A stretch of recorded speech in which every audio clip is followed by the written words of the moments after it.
The Wukong Stance, also known as the Great Sage form. It isn't just another ability in Black Myth Wukong, it's a game changer. Its power, especially when combined with Spellbinder, is absolutely insane. In fact, it's so good that even the toughest enemies don't stand a chance. But how do you unlock it? How do you make it last longer? And why is it already one of my favorite builds in the game? Stick around, because we're diving deep into everything you need to know. Alright, let's talk about how you unlock this incredible stance. First things first, you need to complete the game not once, not twice, but 3 times. Yes, 3 full playthroughs. This is because you need to unlock all the relics in the game. That means playing through every chapter 3 times, including defeating Erlang and Wukong Shell. It's not easy, but trust me, it's definitely worth it. When I first finished my 3rd playthrough, I thought I'd missed something, because there was no Wukong stance in sight. So I thought, what did I miss? But after some digging around, I finally discovered the secret. Of course, you have to equip the full Monkey King armor set, and you must wield the legendary Jingubang staff. But that's not all. Once you have these equipped, focus is key. Literally. You'll notice an extra yellow gold segment above your focus bar. Fill up with your standard focus, then the golden segment, and once it's charged, unleash it on your enemies. And boom, you've entered the Wukong stance.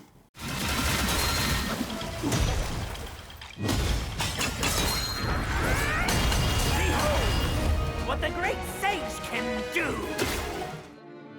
But wait, it gets even better.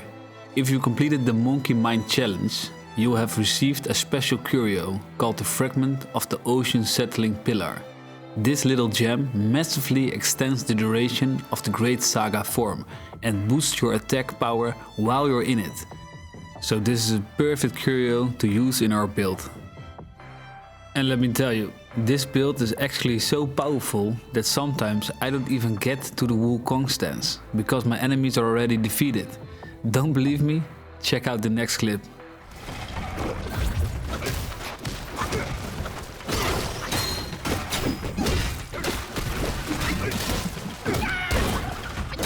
Watch me, fool!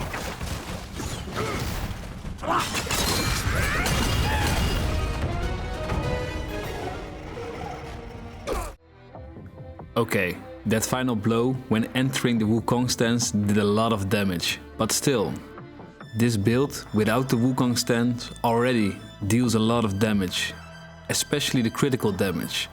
Almost every hit is a full critical hit damage, and that is what makes this build feel so damn strong. But alright, I think you have seen enough. Let's get into the build itself. This is the setup I use for the Wukong stance, and it's been incredibly effective even in the early chapters. Let's start with the basics.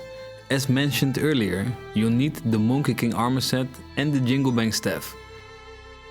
These give you a significant boost to critical damage and ensure your 4th focus point won't deplete until it's full. For the vessel, I go with the Weaver's Needle for the extra critical hit chance and damage. As for the spirit, it's the Tiger's Acolyte, again boosting that critical damage. Now, for my favorite part, the Curios. I use the Jade Moon Rabbit and the Gold Sun Crow for a solid damage reduction and boost, paired with 2 Beast Buddhas for extra critical hit damage, and of course the Fragment of the Ocean Settling Pillar for the extended Wukong stance duration. Together, this setup is a monster. But now we are even going to take it to the next level. Let's talk about the drinks and soaks, and of course the gourd. The gourd I use is the multi-glazed, which has only 6 sips, but the last sip significantly increases attack for a short duration. And for the drink we will take the Long Balm drink. This one boosts your next attack's execution damage. Now, for the curios, my go-to setup includes the Bee Mountain Stone for extra sips, the Dead Singer for a potion effect, combined with the double calmed Roaster Blood to remove that potion and boost critical hit chance, and the Reboost Antler for a moderate attack increase when mana is depleted, and Of course we use Spellbinder, so our mana is always depleted, which triggers the Robust Adler at once. Now let's see those stats in action. Watch the attack stats on the right side of the screen. With just one sip of my drink, it jumps from 167 to 187. That's 20 points in an instant. But when I activate the Spellbinder, it rockets even further. It goes to 247. That's a total increase of 80 points. And look at my critical hit chance. That also jumps from 18% to 41%. And when I take another sip, it even goes further again. Now my attack is 298, almost 300 points in attack, and that's really OP in this build. For spells there's actually only one or two that you need. You need the Spellbinder paired with the Life Strand for survivability. As for the sparks, if you're still unlocking them, focus on the survival tree first, then max out attack, critical hit chance and damage. Now, let's see why I think this is one of the strongest builds in the game. I think it's even so strong that it broke my game.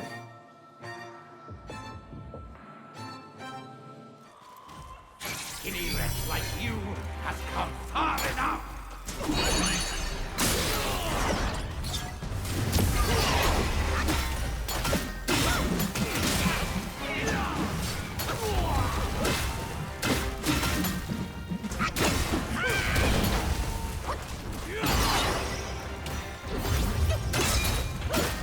One more taste of my Samadhi will!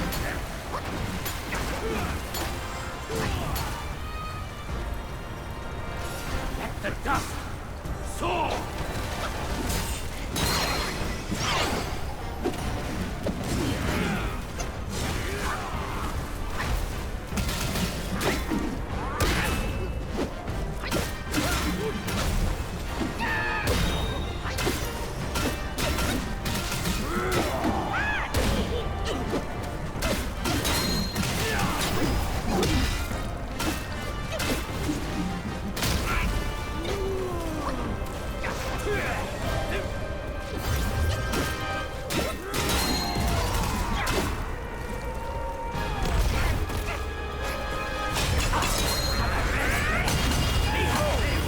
What the great sage can do!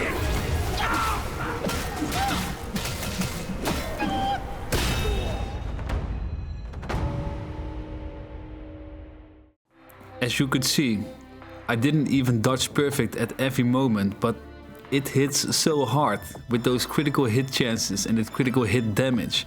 It's really fun to use, so I hope you get the same experience that I did. Hopefully this has shown you just how powerful the Wukong stance can be. If you have questions about this build or want to share your own tips, drop a comment below. And if you found this video helpful, hit that like button and subscribe to our channel for more epic Black Myth Wukong content. So I hope you all have a nice day and I'll see you in the next one.